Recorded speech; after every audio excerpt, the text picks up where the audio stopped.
আসসালামু আলাইকুম। ঈদ মোবারক সম্মানিত দর্শক, আপনারা দেখছেন বরাকের আওয়াজ।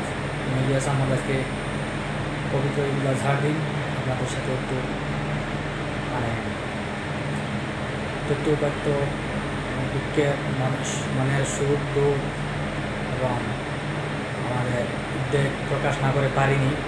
আজকে সত্যি একটা খুশির দিন, আমাদের ঈদুল আজহার দিন। গতদিন আমাদের হজের দিন গিয়েছে, অর্থাৎ আরব বিশ্বে ঈদ ছিল গতদিন। আর এই ঈদের দিনের সাথে আমাদের আরও একটা কালো অধ্যায় জড়িত আছে। আপনারা নিশ্চয় জানেন 2006 সালে পবিত্র ঈদুল আজহার দিন সকাল 6টার সময় তৎকালীন প্রাক্তন ইরাকের রাষ্ট্রপতি সাদ্দাম হোসেন আল মাজিদকে ঈদের নামাজের পূর্বে ঈদের নামাজ পড়তে দেওয়া হয়নি, মৃত্যুদণ্ডে দণ্ডিত করেছিল মার্কিন সমর্থিত ইরাক সরকার। অর্থাৎ মার্কিন যুক্তরাষ্ট্রের ইশারায় মৃত্যুদণ্ডে দণ্ডিত করেছিল পবিত্র ঈদুল আজহার দিন। তারা এক ইরাকের নায়ককে, মহানায়ককে মানে কুরবানি করেছিল। বড় আক্ষেপের বিষয়, দুঃখের বিষয়। সেই দিনটা আসার পর মানে ফেসবুকে ঢুকলে দেখা যায় ইরাকিদের আফসোস, আহাজারি।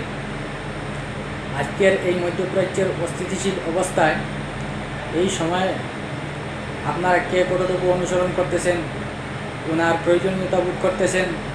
সাদ্দাম হোসেন থাকলে কেমন হতো?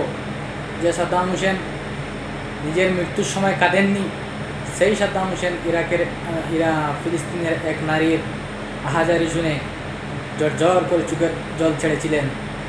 তারপরে তিনি পরের দিন মানে এই নারী ওনার কাছে ইনসাফ চেয়েছিলেন, মহাশয় হুজুর আপনি কি করে বসে আছেন? আপনার মতো একজন আরবি নরনারীর হত্যা করতেছে ওরা, আমার পুত্রবধূর মান সম্মান হরণ করেছে, তারপর আমার সামনে আমার পুত্রবধূকে হত্যা করেছে। আমি আপনার কাছে বিচার দিলাম, আর আপনি কি করে বসে আছেন, মিটিং করতেছেন? আপনি কি এর বিচার করবেন না? কিয়ামতের দিনে আল্লাহর দরবারে কী জবাব দেবেন?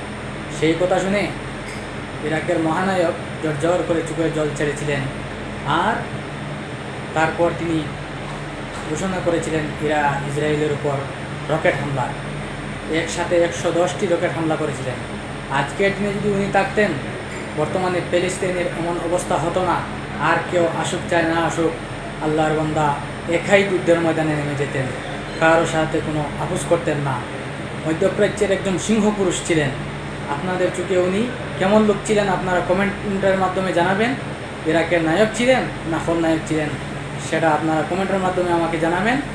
আর বিশেষ করে এই দিনটা আসলে এই দুঃখজনক কথা আমার মনে পড়ে, আর আপনারা হয়তো ভুলে গেছেন, তাই আপনাদেরকে একটু স্মরণ করে দিচ্ছি। এই মহান ব্যক্তির জন্য আপনারা দোয়া আশীর্বাদ করবেন। আমি বিদায় নিচ্ছি, ধন্যবাদ।